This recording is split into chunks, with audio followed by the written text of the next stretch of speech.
The stars looked different this far from Earth. Captain Derek Hamilton stood on the bridge of the horizon's edge and watched the endless black space around them. He had been traveling through space for 20 years now, but the darkness still made him feel small. Derek was 45 years old with gray hair starting to show at his temples. He commanded a crew of 60 people on a ship designed to explore places no human had ever seen before. Today they were near a star system called Kepler 442, billions of miles from the nearest human colony. "Captain, we're picking up something strange," said Lisa Morgan from her station. She was the chief science officer, a woman in her 30s with sharp eyes that missed nothing. "There's a structure out here." "It's big." Derek walked over to her screen. "How big?" "About the size of Earth's moon," Lisa said. Her fingers moved across the controls. "It's not natural. Someone built it." The bridge went quiet. Everyone stopped what they were doing and looked at the screen. In all of humanity's travels through space, they had never found proof of other intelligent life. There were planets that might support life someday, and bacteria on a few moons, but no cities, no ships, no buildings until now. "Get us closer," Derek ordered. Slowly. The horizon's edge moved forward through the darkness.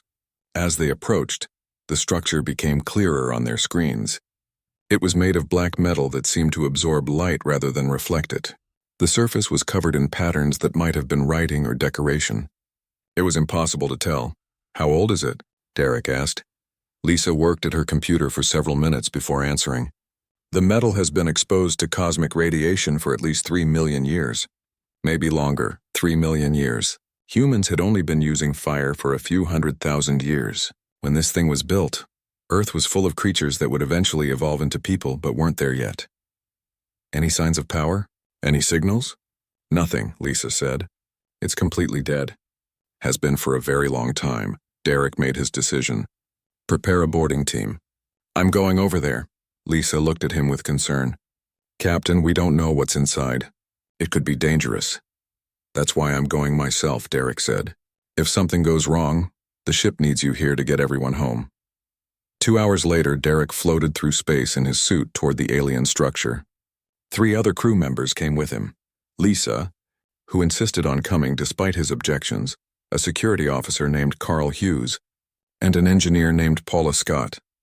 They all carried lights, tools, and cameras to record everything they found. The structure had no obvious doors, but Paula found a section of wall that responded to touch. It slid open silently, revealing a dark corridor inside. The team entered carefully. Inside, the structure was even stranger than outside. The corridors were too tall for humans, maybe 15 feet high. The walls glowed with a faint blue light that seemed to come from nowhere. There was no dust, no debris, nothing that showed age except the emptiness. They walked for what felt like miles through identical corridors. Derek was about to suggest they turn back when Lisa stopped suddenly. "Do you hear that?" she asked. Derek listened. There was a sound very faint like humming. It grew louder as they walked forward. The corridor opened into a massive chamber that stretched beyond what their lights could reach. In the center of the chamber stood a pillar of dark crystal. It pulsed with inner light in rhythm with the humming sound. As the team approached, the crystal reacted. Images appeared in the air around them, floating like ghosts. The images showed planets, thousands of them. Each planet was labeled with symbols none of them could read. As Derek watched, information began appearing in his mind. He couldn't explain it, but suddenly he understood what he was seeing. These were records. Each planet had been home to intelligent life. Each species had built cities, created art, developed technology, and every single one of them was gone, extinct. "Dead, Captain," Lisa whispered. "Are you seeing this too?" "Yes," Derek said. "All of them are dead. Every civilization in this database." The crystal showed them more. It displayed a pattern. Each species had developed to a certain point, reached a specific level of technology, and then vanished. Some disappeared over years. Others went extinct in days. But the result was always the same. Then the crystal showed them Earth. Derek's heart raced as he saw his home planet floating in the display. Information flowed into his mind. Earth was in the database too. Humanity was being watched. And next to Earth's image was something that made his blood run cold. A countdown. The numbers were mathematical, universal. Anyone from any world would understand them. Derek understood them now. Humanity had less than 50 years before whatever happened to those other civilizations happened to them too. What is this? Carl asked, his voice shaking. What's going to happen to us? The crystal showed them more images, an intelligence that existed between the stars, something vast and old that watched civilizations grow. The ancient species that built this structure called it the silence. When civilizations reached a certain point, the silence came. And when it came, civilizations ended. We need to document everything, Lisa said. She was already recording with every camera she had. We need proof. They spent 6 hours in that chamber. The crystal showed them everything it knew about the silence. It showed them how other species reacted when they learned the truth. Most collapsed into chaos. Their civilizations tore themselves apart with fear and panic. A few tried to fight, building weapons and armies. They vanished even faster. Some species tried to hide. They destroyed their technology and returned to primitive life, hoping the silence wouldn't notice them. It noticed anyway. The silence always noticed. Derek felt sick. He had come out here to explore the unknown, to expand humanity's knowledge. Instead, he had found a death sentence for his entire species. What do we do? Paula asked. Do we tell people back home? That was the question Derek had been asking himself. If they brought this information back to Earth, panic would spread. People would be terrified. Governments might collapse. But if they said nothing, humanity would continue blind, unaware that their time was running out. Derek looked at his crew. They were scared. He was scared too, but fear had never stopped humans before. We tell them, he said finally. We tell them everything, and then we figure out how to survive. The team gathered all the data they could carry. The crystal seemed to want them to take it, as if it had been waiting millions of years for someone to find this warning. As they left the chamber, Derek took one last look at the countdown next to Earth's image. 49 years, 7 months and 14 days. The horizon's edge turned toward home, carrying the most important and terrifying discovery in human history. Derek stood on the bridge and wondered if he had just doomed his species or given them a chance to prepare. Only time would tell. And time was something humanity didn't have much of anymore. The news hit Earth like a bomb. Within days of Derek Hamilton's return, every human being across 17 star systems knew about the silence. They knew about the countdown. They knew that in less than 50 years, something was coming that had destroyed thousands of civilizations before them. Catherine Pierce watched the chaos unfold from her office on New Geneva Station. As director of the Galactic Assembly, she was responsible for keeping humanity's colonies together and functioning. Right now, that job felt impossible. Catherine was 58 years old and had spent her entire adult life in politics. She had negotiated trade agreements, settled disputes between colonies, and guided humanity through difficult times. But nothing had prepared her for this. Her office window looked out over the station's main hub. Usually it was full of people going about their business. Today, crowds gathered in angry groups. Some people were crying. Others were shouting. Security officers tried to keep the peace, but even they looked scared. Director Pierce, the assembly is ready for you, her assistant said through the intercom. Catherine took a deep breath and walked to the council chamber. Inside, representatives from all 17 human colonies waited. The room was designed to hold calm, rational discussions about laws and resources. Today it felt like a powder keg about to explode. She took her seat at the center of the curved table. I know everyone has seen the data from the horizon's edge. I know you're all scared. I am too. But we need to decide how humanity will respond to this threat. Respond? Shouted a representative from the Mars colony. How do you respond to extinction? We're dead, all of us. In 50 years, we'll be just another entry in that alien database. We don't know that for certain, Catherine said, trying to keep her voice steady. Don't we? The representative pulled up holographic images from Derek's discovery. Look at this. Thousands of dead civilizations. All of them reached our level of technology. All of them died. What makes you think we'll be any different? Before Catherine could answer, another representative stood up. His name was Vincent Shaw, a philosopher from the Europa colony. He was in his 60s with white hair and tired eyes. We'll be different because we can choose a different path, Vincent said quietly. Every civilization in that database kept advancing their technology. They kept building, expanding, reaching further. That's what triggered the silence. So we stop. Stop what? Someone asked. Everything, Vincent said. We stop advancing. We dismantle our technology. We return to simpler ways of living. If the silence comes for civilizations that reach a certain level, we make sure we never reach that level. The room erupted in arguments. Some people agreed with Vincent. Others called him a coward. Catherine let them shout for a few minutes before calling for order. That's one option, she said. What are the others? Admiral Gregory Stone stood up. He was a large man in his 50s who had commanded humanity's defense forces for 20 years. His uniform was covered in medals from various conflicts between colonies. We fight, Stone said simply. We take every resource we have and build weapons. We create armies. We develop new technology specifically designed to destroy the silence when it comes. We meet this threat with force. We don't even know what the silence is, Lisa Morgan said. She had come to the assembly as Derek Hamilton's representative. How do you fight something that exists between stars? Something that destroyed thousands of civilizations more advanced than us? We find a way, Stone said firmly. That's what humanity does. We fight, we survive. We never give up. I'd rather die fighting than live on my knees. More arguments broke out. The assembly split into groups. Some supported Vincent's idea of technological surrender. Others wanted to follow Stone's path of military preparation. A few suggested doing nothing and hoping the countdown was wrong. Catherine listened to all of them. As the hours passed, she realized that this debate would tear humanity apart if she didn't find a middle path. Then a new voice spoke up. Dr. Helen Carter was a young scientist from Earth, only 32 years old. She had been studying the data from Derek's discovery more carefully than anyone else. I think we're asking the wrong questions, Helen said. We're asking whether to fight or surrender. But what if the silence isn't a predator? What if it's a test? The room went quiet. Everyone turned to look at her. Explain, Catherine said. Helen pulled up images from the alien database. Look at the pattern. Every species that encountered the silence responded the same way. They either collapsed from fear or attacked blindly.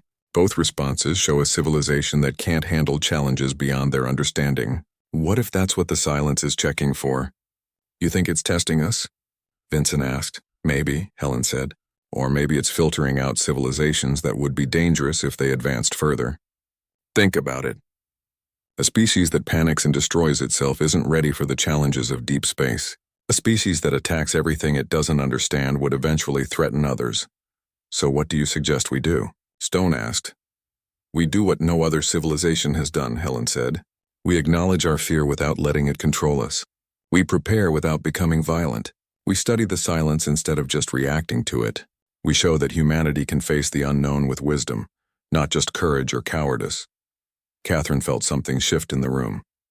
Helen's words made sense in a way that neither Vincent's surrender nor Stone's aggression did. How would this work? Catherine asked. We create a project, Helen said. We bring together our best scientists, philosophers, engineers, and thinkers. We study the silence. We study ourselves. We prepare humanity not just to survive, but to prove we deserve to survive. We don't give up our technology, but we don't just build weapons either. We evolve. The debate continued for days. Representatives argued about every detail. Some colonies threatened to leave the assembly and pursue their own strategies. The Mars colony wanted to follow Vincent's path. The military colonies supported Stone. Earth and several other worlds were interested in Helen's approach. Catherine barely slept during those days.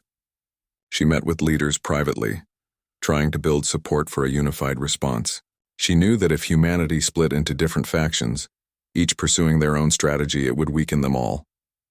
Finally, after a week of negotiations, Catherine called for a vote. The question was simple. Would humanity follow Helen Carter's plan? The vote was close. Some colonies voted against it, but enough supported the idea that it passed. Catherine announced the decision to all of humanity. We will create Project Legacy, she said in a broadcast that reached every human settlement. This project will be our response to the silence. We won't surrender our progress. We won't blindly attack.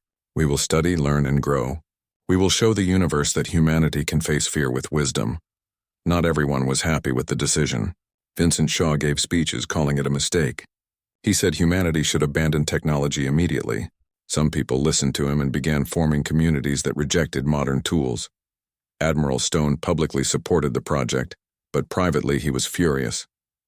He believed humanity needed weapons, not philosophy.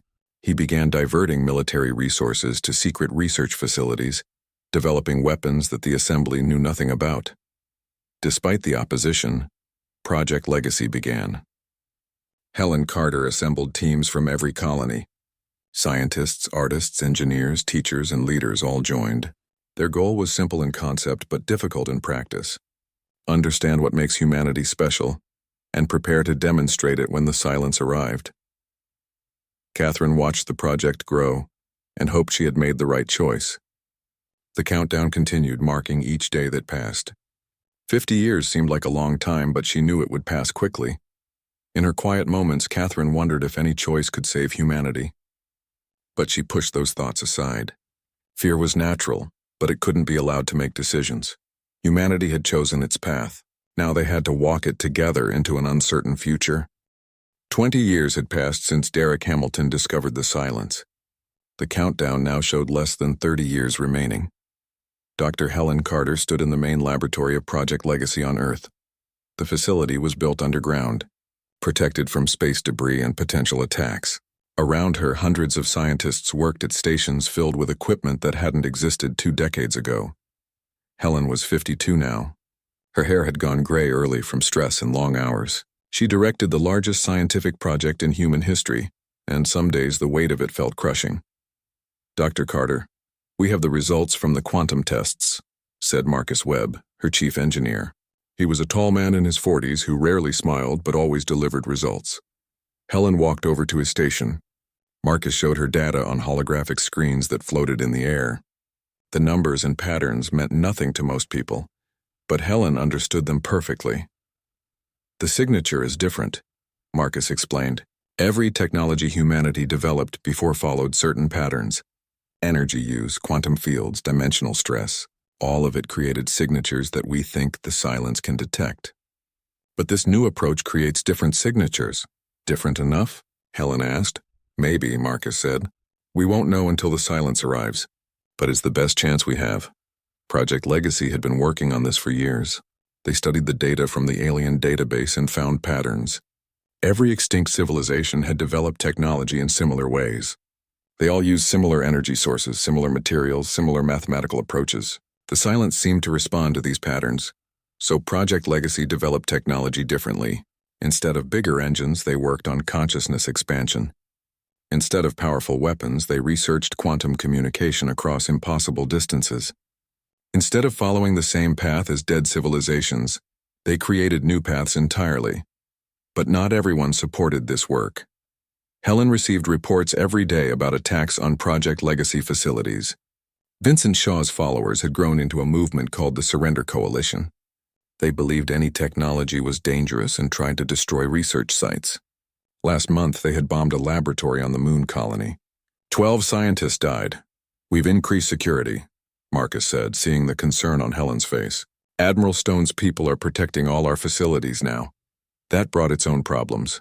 Admiral Stone had publicly supported Project Legacy, but Helen knew he was running his own secret programs. Military ships disappeared for months at a time. Resources went missing. Stone was building something and he wasn't sharing information with the Assembly. "Have you heard from Claire Jensen lately?" Helen asked, changing the subject. "She's still traveling between colonies," Marcus said. "Last I heard she was on New Geneva Station." Dr. Claire Jensen was Project Legacy's anthropologist. While Helen and Marcus worked on technology, Claire studied humanity itself. She traveled to every human settlement, documenting stories, cultures, and the ways people were adapting to life under the countdown. Helen wished Claire was here now. She needed her friend's perspective. The door to the laboratory opened. Catherine Pierce walked in, accompanied by security officers. The director looked older than her 78 years. Leading humanity through this crisis had aged her. "Helen, we need to talk," Catherine said.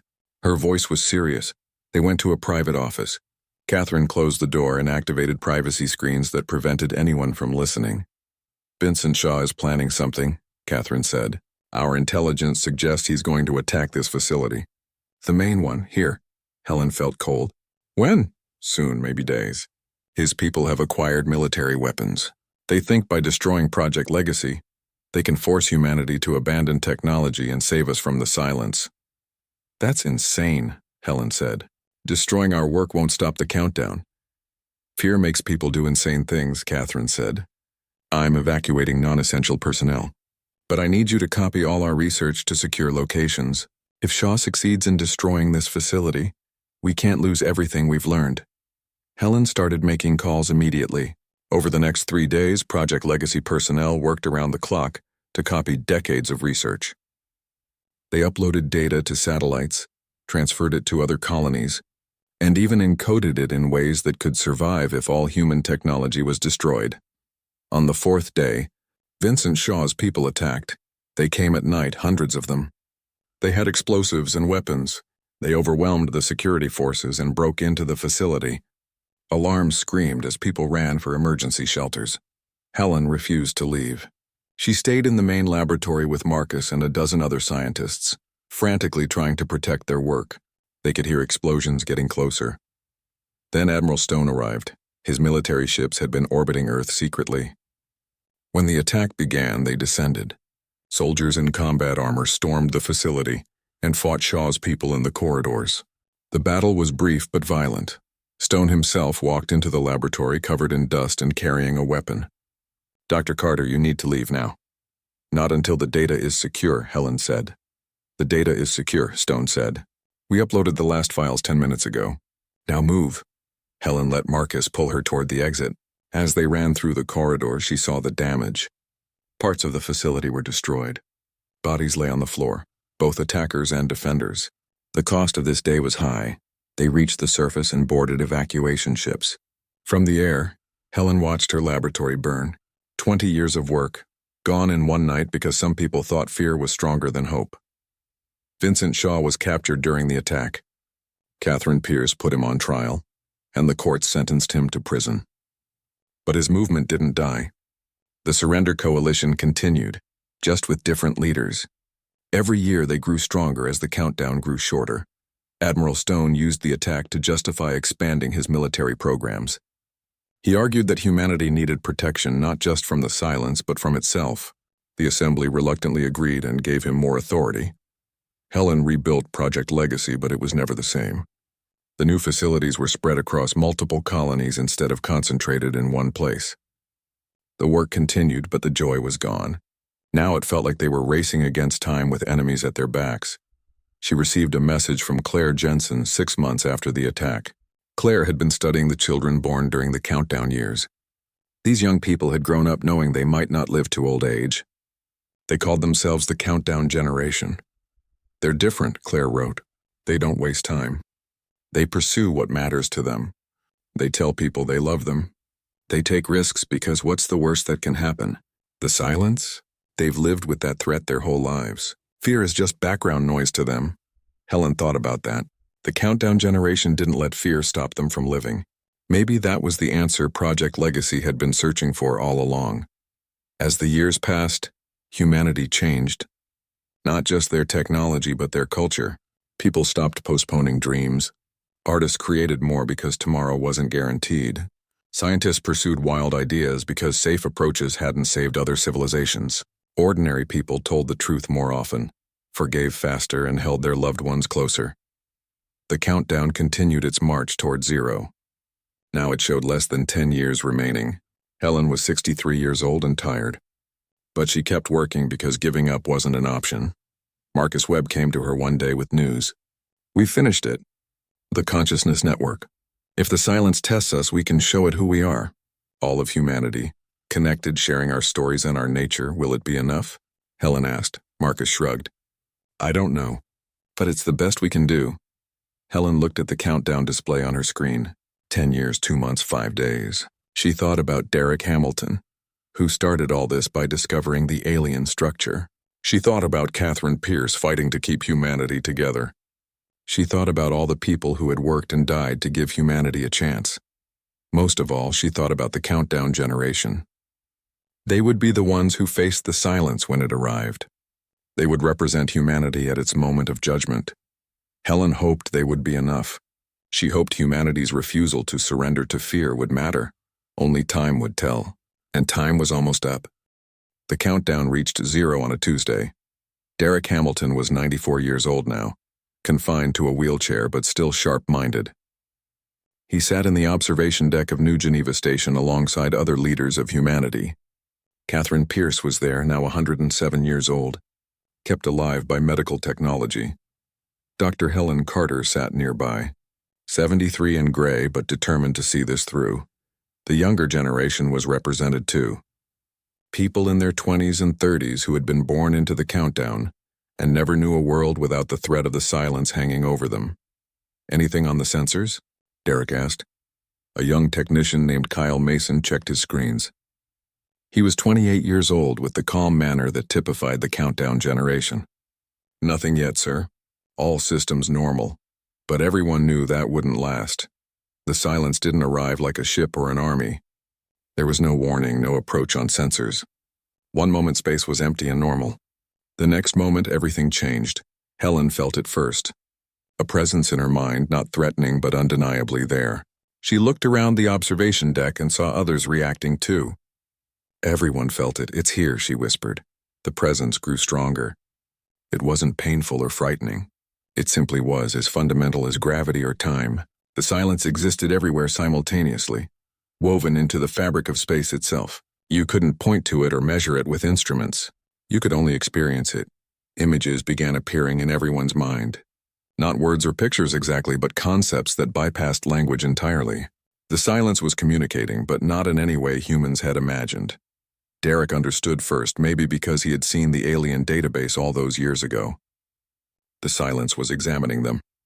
It was looking at humanity not with eyes, but with something beyond human comprehension.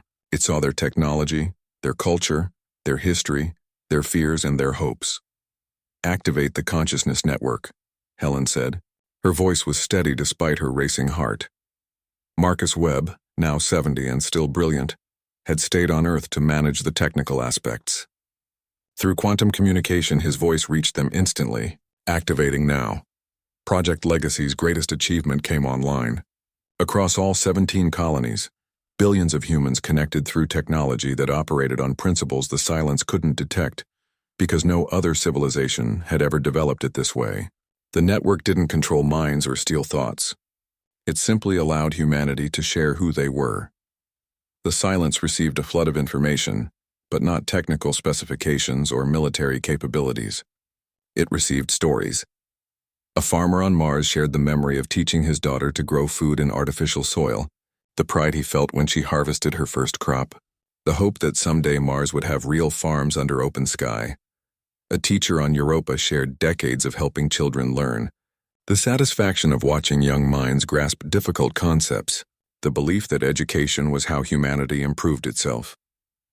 A doctor on Earth shared memories of patients saved and patients lost, the exhaustion of long shifts during epidemics, the joy of telling parents their child would survive. An artist on New Geneva Station shared the drive to create beauty, even knowing it might not last, the need to express human experience in color and form, the defiance of making art in the face of extinction. Billions of human experiences flowed through the network into the silence's awareness. Joy and sorrow, courage and fear, love and loss, hope and despair, the full spectrum of what it meant to be human. And through it all ran a single thread. Humanity was afraid, but fear didn't stop them.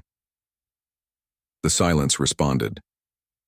Concepts flowed back into human consciousness. The silence revealed its nature, not in words but in understanding that appeared directly in their minds.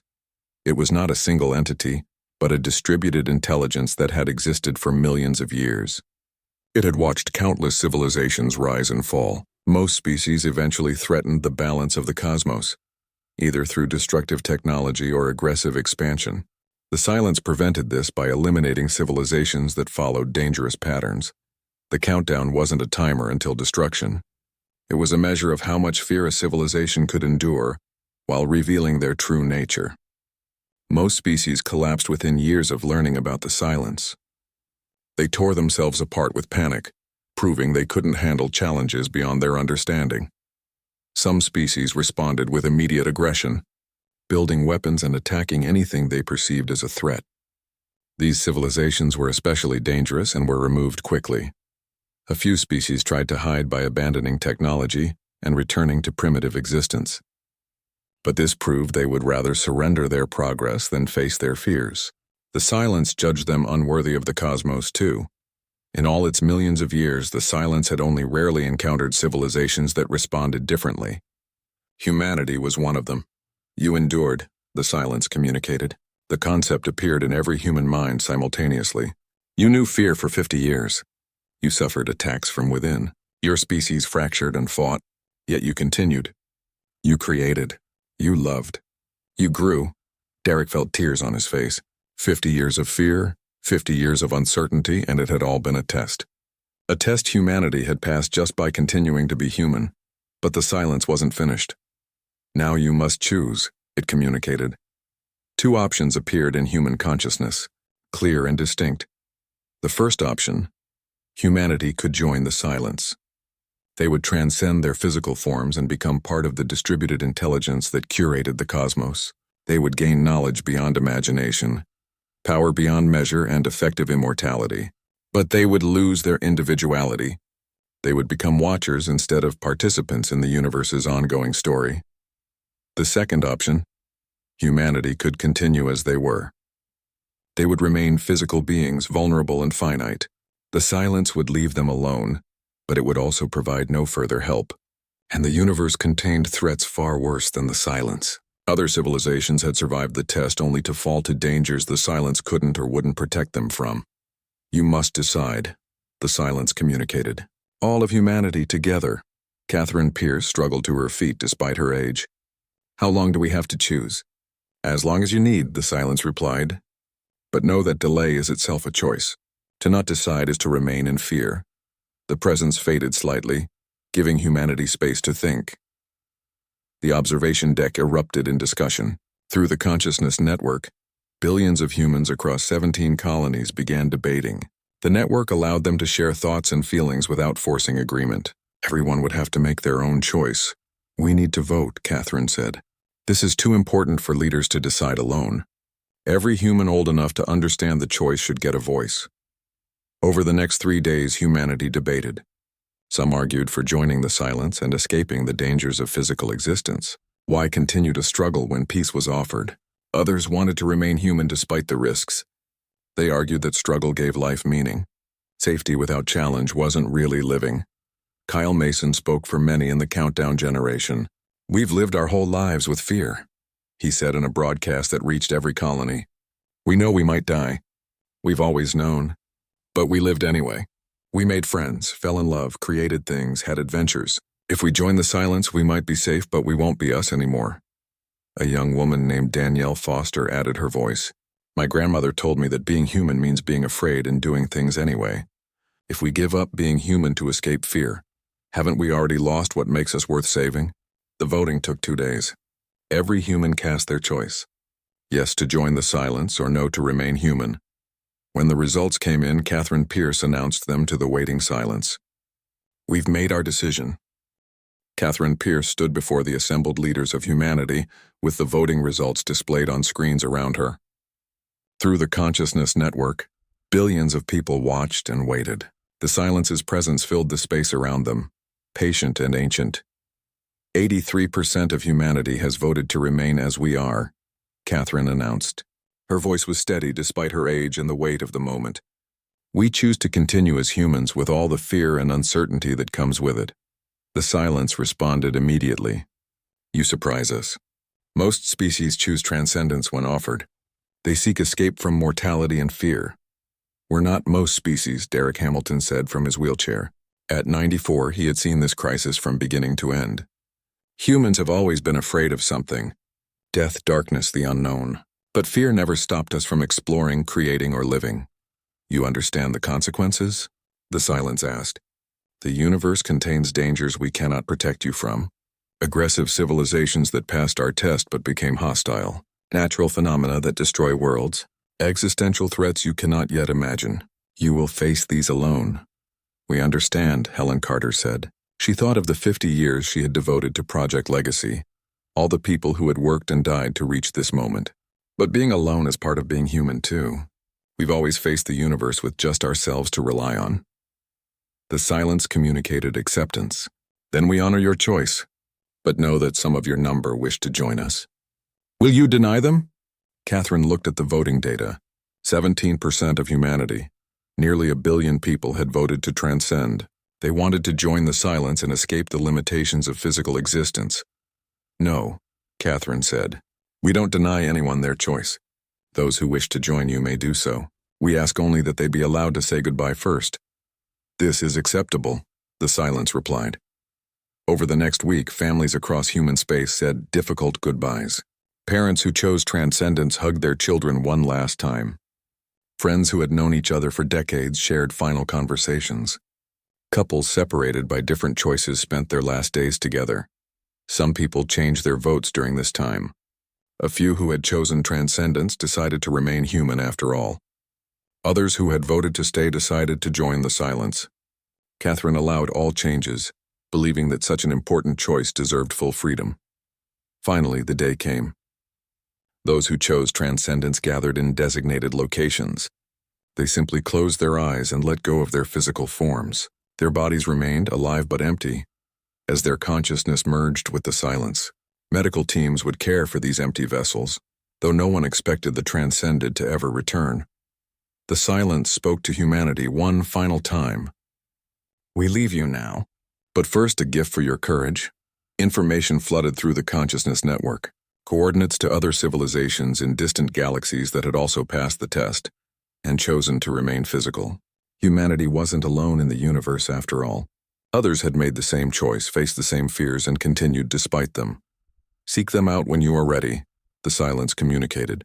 Build alliances or stand apart as you choose. But know that the universe is larger and stranger than you imagine. The test you passed was only the beginning. Then the presence withdrew. Not suddenly, but gradually, like fog lifting at sunrise. Within hours, the silence was gone completely. The 50-year-old pressure that had weighed on humanity vanished. The silence after the silence was almost overwhelming. Derek Hamilton sat in his wheelchair and laughed. It started as a chuckle but grew into full laughter that shook his old body. Others joined him. Soon the entire observation deck was filled with laughter and tears and hugs. They had survived. Humanity had faced extinction and come through the other side. Not unchanged, but still themselves. Catherine Pierce called an emergency session of the Galactic Assembly. Every colony sent representatives. The mood was cautious celebration mixed with uncertainty about what came next. We have much to discuss, Catherine began. The silence gave us coordinates to other civilizations. Do we contact them? Do we prepare for the new threats we were warned about? Do we continue Project Legacy or disband it? Kyle Mason stood up. As one of the Countdown Generation's elected representatives, he spoke for those who had grown up under the threat. We do what we've always done. We live, we explore, we create. But now we do it without fear controlling us. Fear will always be part of human experience, Danielle Foster added. She was Kyle's colleague in the assembly. But we've proven we can live with fear without letting it stop us. That's what makes us human. The assembly voted on several measures. Project Legacy would continue, but now focused on exploration and understanding rather than just survival. Admiral Stone's secret military programs were revealed and brought under assembly oversight. The facilities built by Vincent Shaw's Surrender Coalition would be converted into educational centers. New ships would be built to seek out the civilizations the silence had told them about. First contact protocols were developed. Humanity was stepping into a larger universe, aware of dangers but not paralyzed by them. Helen Carter retired from Project Legacy leadership but stayed on as an advisor. She spent her remaining years writing about the experience, documenting everything humanity had learned. Her book became required reading in schools across all human colonies. Derek Hamilton died peacefully at age 96, surrounded by family. His last words were about the stars and how much more there was to discover. The Horizon's Edge, his old ship, was preserved as a museum orbiting Earth. Catherine Pierce served 10 more years as assembly director before retiring at age 117. She spent her final years on a small colony world, teaching young people about leadership and the importance of making hard choices with integrity. The Countdown Generation took over leadership roles across human civilization. They brought with them a different perspective, one shaped by growing up under threat. They didn't waste time on petty disputes. They pursued meaningful goals. They told people they loved them and meant it. Humanity's culture changed in subtle ways. People took more risks because they understood that safety was an illusion. Artists created more boldly. Scientists pursued stranger ideas. Ordinary people lived more intentionally.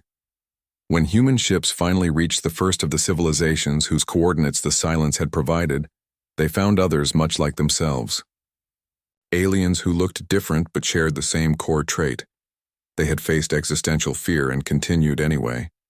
These meetings led to alliances, friendships, and eventually a loose federation of species who had all passed the silence's test. They shared knowledge and resources, defended each other when needed, and explored the universe together. But they also maintained their distinct identities. Humanity remained human, with all their flaws and virtues intact. 100 years after the silence departed, historians looked back on the crisis as a turning point in human development. Before the silence, humanity had been focused on expansion and survival. After the silence, they understood that how they lived mattered more than how long they lived. A memorial was built on Earth near the site where Derek Hamilton first announced his discovery. It was a simple monument with words that captured what humanity had learned. We asked if we could ever be truly free. We learned that freedom includes the freedom to be afraid. The universe is vast and dangerous, and we face it anyway. That is what it means to be human. Children visited the memorial on school trips. They learned about the 50 years of fear, the debates and conflicts, the ultimate choice humanity made. Teachers emphasized one lesson above all. Fear is natural, but it doesn't have to control you. Kyle Mason became director of the Galactic Assembly at age 50. In his inaugural speech, he addressed the children of his generation, those who would grow up without the countdown hanging over them. You won't face the silence, he said, but you'll face other challenges. The universe is full of things to fear. Your choice is the same one we faced. Do you let fear stop you, or do you live anyway? Humanity chose to live. They explored new worlds, made contact with strange civilizations, faced dangers both natural and created. Some of those dangers destroyed colonies or cost lives. The universe was exactly as harsh as the silence had warned, but humanity persisted. When they encountered hostile aliens, they defended themselves with courage. When natural disasters struck, they rebuilt. When they made mistakes, they learned from them. They were afraid often. Fear never went away, but it became something they lived with rather than something that lived in control of them. Danielle Foster, in her old age, was asked if humanity had made the right choice in refusing transcendence. She thought about the question carefully before answering. I don't know if it was the right choice, she said, but it was our choice. We chose to remain human, with all the pain and joy that brings. We chose to face the universe as ourselves, and I think that matters more than whether we made the safest choice. The consciousness network that Project Legacy had created remained active. It allowed humans across vast distances to share experiences and feelings while maintaining their individuality. It became a tool for connection rather than control,